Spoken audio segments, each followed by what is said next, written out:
بسم الله الرحمن الرحيم. أيها السيدات والسادة في كل مكان في الوطن العربي الكبير، أسعد الله أوقاتكم بكل خير، وأهلا ومرحبا بكم في المباراة الأولى في نصف نهائي كأس العالم للأندية. العالم كله، كل العالم في كل قارات العالم الآن يناظر جدة ويتابع جدة وينتظر موقعة عربية ممثلة بالأهلي المصري وبرازيلية، حيث الظهور الأول في مونديال العالم للأندية مع هذا النجم، مع جانسو، مع بقية الرفاق. إنه فلومينينسي الفريق العريق الذي يأتي للمرة الأولى وقد أبعد في طريقه فريقا كبيرا إنه بوكا جونيورز، لكنه الليلة يصطدم بالشناوي ويصطدم ببقية الرفاق اللي طبعا في المباراة الأولى أمام شقيقهم نادي اتحاد جدة في المباراة الأولى 3-1 أوصلتهم الآن مع حسين الشحات، مع علي معلول، مع بقية الرفاق إلى دور نصف النهائي، ليس الأول في تاريخ النادي الأهلي بالمناسبة، إنما رابع نصف نهائي. الأهلي لم ينجح في المرات الثلاث الماضية، ولكنه الليلة باللون الجديد، باللون الرمادي، يتمنى الفريق العربي تكررها.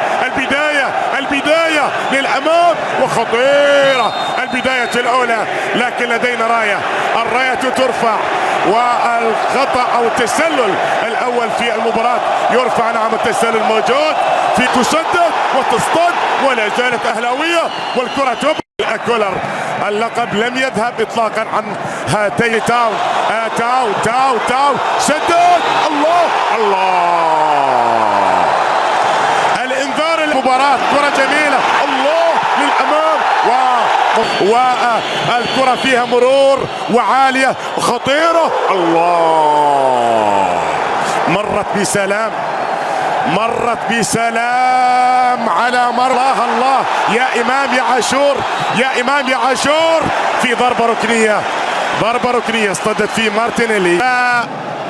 حسين الشحات فكر في التسديد، قوية وإمام عاشور. نعم، إمام عاشور يبحث عن فوزه أو هدف 28. هذه محاولة، هذا الله، هي للتاريخ، الله بداية مرعبة، كرة خطيرة، الله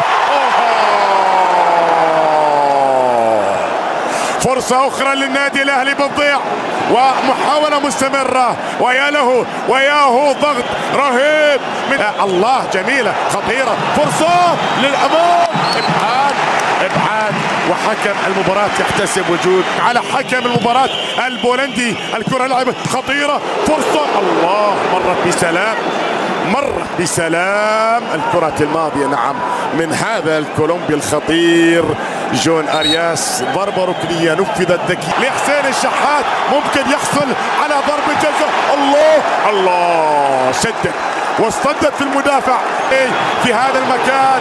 حسين الشحات، هي الله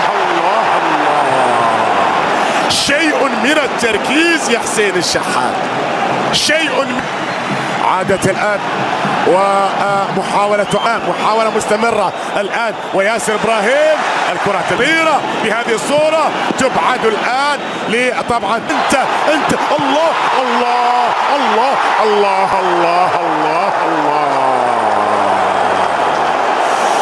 الفرصة السهلة يا كهرباء،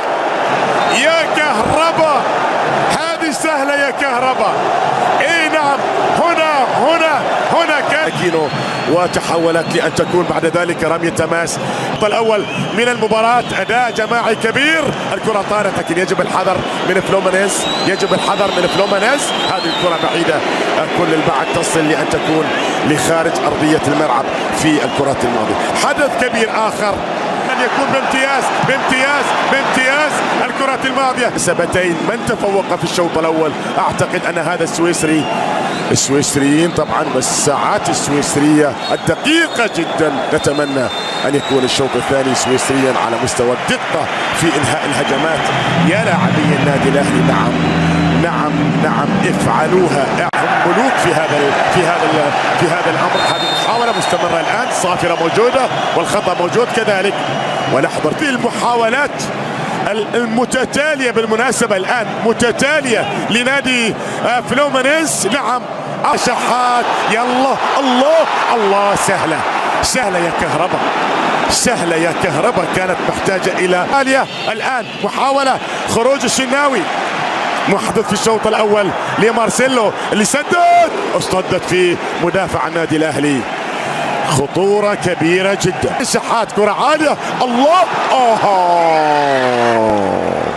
يا كهرباء، لكن من المهارة الآن الله، لا زالت في أرض الملعب، لا زالت في أرض الملعب، لا زالت في أرض الملعب. كرة تلعب وتصل، الخطير ومرور وكرة تبعد وضربة جزاء، ضربة جزاء، ضربة جزاء لمارسيلو، ضربة جزاء لفلومينينسي. وهل كان هناك خطأ من بيرسيتاو؟ سقط أرضا هذه اللعبة المشتركة في هذه اللقطات أن يؤثر معنويا على اللاعب المتقدم. إنه جون أرياس الكولومبي لا يناظر المرمى، يركز كثيرا جدا في تنفيذ ضربة جزاء. الشناوي في المرمى، أرياس يتقدم، أرياس يتقدم ويسدد ويسجل الهدف الأول في المباراة من ضربة جزاء، ضربة جزاء، ضربة جزاء يتقدم من خلالها نادي فلومينينس بالهدف الأول في المباراة، يتقدم على النادي الأهلي. ونشاهد الآن في مدرجات طبعا الجوهرة المشعة، نشاهد فرحة برازيلية والتعليمات من جانب دينيس لمباراة. الله الله الله، ماذا أضعت يا تاو، ماذا أضعت يا بيرسي.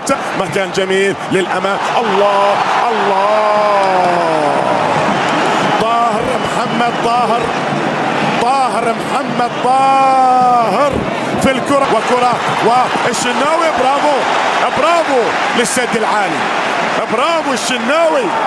نعم، ياسر ابراهيم يخطي في المرة الأولى، جون كينيدي عند الكرة، والهدف الثاني اعتقد انه ينهي الامور. هدف ثاني لفلومينينس من جون كينيدي البديل، جون كينيدي البديل الذي دخل في الشوط الثاني في مباراة اليوم، وكان على موعد مع هدف ربما ينقل فلومينينسي، لأن الهدف يسجل في الدقيقة الأخيرة.